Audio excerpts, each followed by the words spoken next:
बाजारखौथ' जोंनि आंनि मुङा साम' ब्रह्म आरो आं थिखाय बाजारखौ देग्लायनिफ्राय लादों आरो मास मोनसे जाबाय। माने रायजो थिननाय मथे आं मावगोन आरोखि। माने बाजारखौथ' साब सिखोन नांगौ नालाय।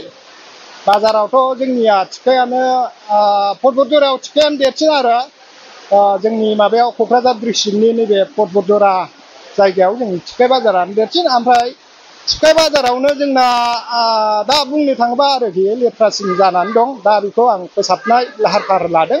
ओंखायनो एबारनिफ्राय जाहा थाहा प्लास्टिकफोरखौ रायजोफ्राबो गारनो नाङा। गावनि गाव साबधान लानानै जेन'बा गोदै गोबाब जायोबाबो गावनि गाव गारनायनि लाहार फाहारखौ गावनि गाव लानांगौ आरोखि। आरो मोनसे खावलायनाय आंनि माबायाव आरोखि बयलारा आरोखि बयलारनि बे माबाया गाङा माने कमप्लेन सफैदों नालाय जोंनाव अननानै आरोखि अननानै गावनि गाव बे बयलार गांखौ गावनि गाव फुनानै डास्टबिनाव लानानै गावनि गाव हजों गारहैयो आरोखि।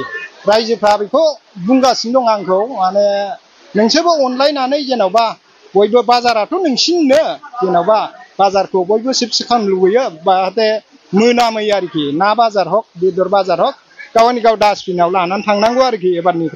एबार आं लास्ट फोसाबनानै होबाय।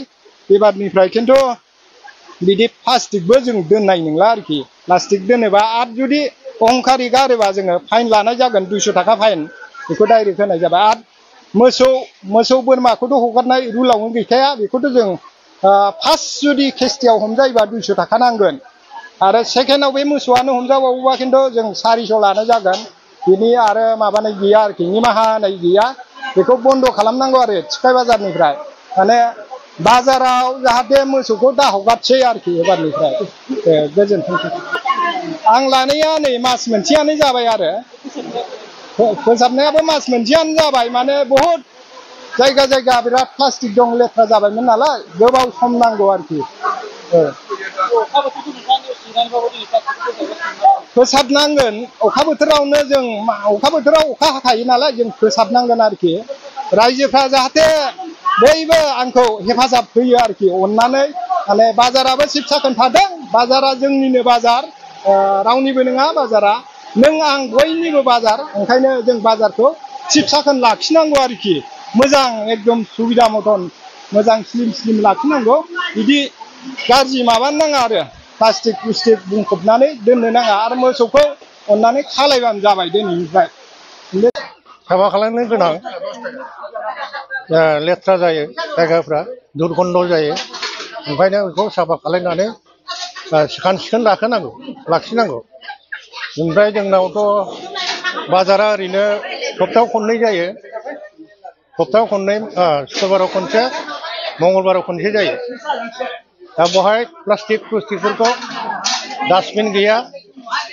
डास्टबिनफोरखौ जायगा जायगा दोनोबा पाब्लिकफ्रा बे डास्टबिनाव प्लास्टिक लेखाफोरखौ दोनथुमनो हायो आरो तखन गारनो सुबिदा जायो।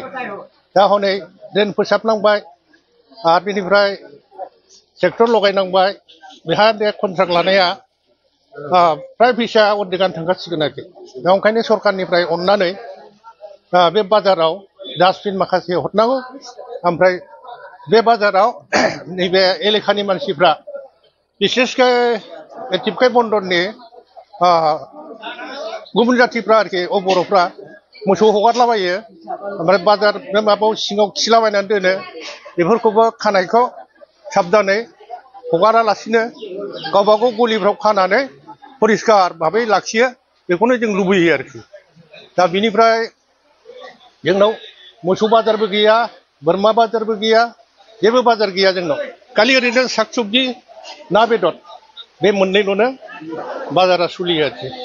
आरो बाजारबा बिदिनो जि जोम फानफैयो बाहेरानिफ्राय फैनानै बिसोरबो सप्तायाव खनसे फैयो बेबादि आरोखि। आरो थोरसि लथा बिदिनो फानफैयो बाहेरानिफ्राय फैनानै। जोंनि मानसिफ्राथ' फ्राय बिजनेसाव रोंखाया हारसाफ्रानो गासिबो फानफैजोबो आरो। दा ओंखायनो बिसोरखौबो साबधानै जाहाथे बाजारखौ परिस्कार लाखिनो हायो बेबादि बेब'स्थाखौ सरकारा खालायना होनांगौ आरोखि।